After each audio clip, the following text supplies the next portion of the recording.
Hi, this is Aaliyah, author of Prep Ahead Meals from Scratch and founder of Premeditated Leftovers. Today I'm making a really easy asparagus and pasta salad, and I wanted to show you how I do it because I have to steam the asparagus and I have to cook the pasta, so I have one pot that does them both. I have put the insert in the pasta pot, and then once the water's boiling, I add my pasta directly to the pot, and then what I do is I put in the steamer basket on top. Once I've placed the steamer basket on top of the pasta pot, I add my asparagus and then I put the lid on it. So while my pasta is cooking, I'm also steaming the asparagus that I'm going to need when I make this. While the pasta and asparagus are cooking, we're going to go ahead and make our salad dressing. We're going to start with lemon juice, and then we're going to add olive oil. I'm going to add garlic. It's several cloves of garlic that are minced.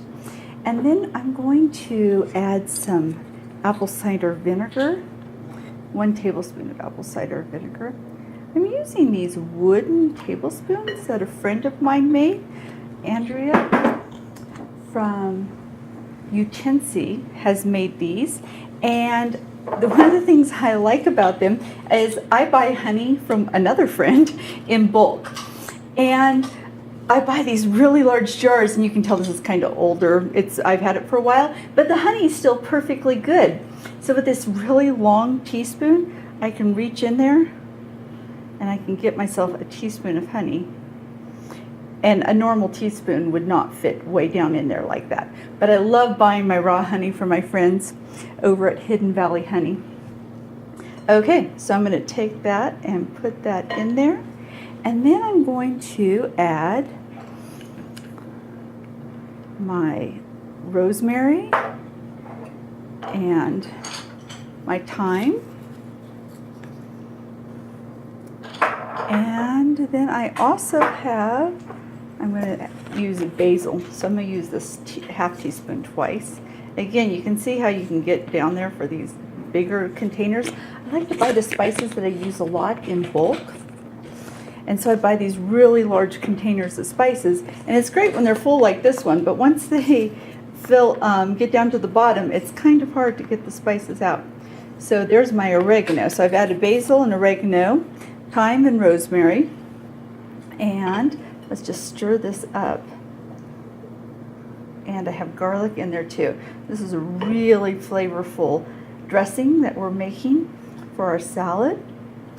I'm going to add just a tiny bit of this homemade seasoned salt. The recipe's in my cookbook, Prep Ahead Meals from Scratch. In the back, in the resources section, I have a recipe for making your own seasoned salt.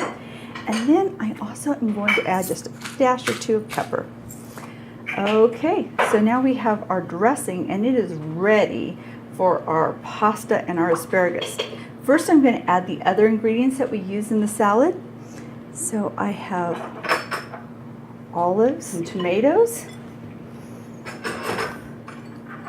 I am going to add some yellow pepper. You can use whatever color sweet pepper you want. I just use yellow because when I already have the red and then the green from the asparagus, it makes a nice contrast.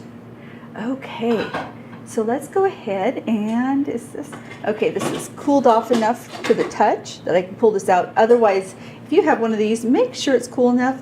You might need to use a pot holder. Okay, there's my asparagus. Now I'm going to move those over there. And then I have my pasta. I've already rinsed out this pasta. So this is 16 ounces of cooked pasta. Put that all back together. And then I'm just going to toss this. By making the salad dressing in the bowl, it saves a lot of time, and it also saves me one extra dish. And the salad dressing is just the exact amount to get all of these things coated. So I'm just going to stir until everything is completely coated. This pasta salad has a really bright flavor to it, and even though there isn't any meat in it, it's quite filling. It works for a meatless meal for dinner or a hearty lunch. You can find more recipes at premeditatedleftovers.com.